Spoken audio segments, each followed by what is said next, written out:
Political leaders react to the protesting that ensued earlier tonight at the Capitol. The story's new at 10 o'clock. Chelsea Swift joining us now in the control room with more on some local political leaders and what they're saying about the damage done. Chelsea?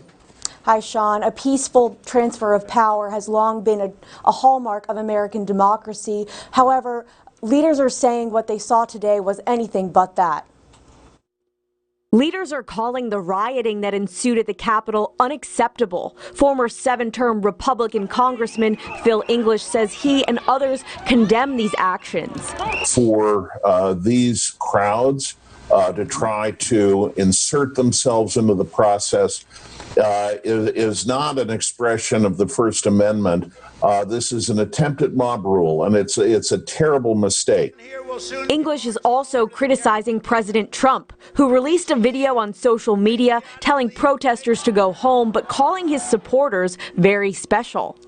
The president's response was unacceptable and inadequate.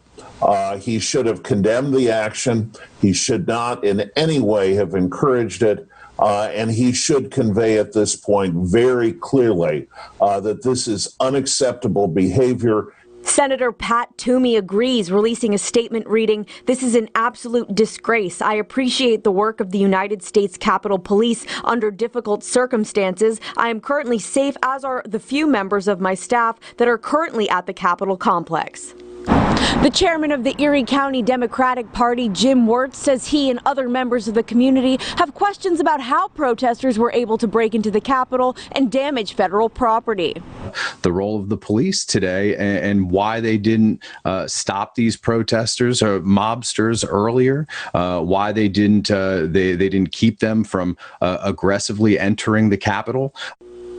Wirtz adding some members of government who said there was election fraud contributed to these events. Meanwhile, county executive and former Congresswoman Kathy Dahlkemper says aggression is never the answer.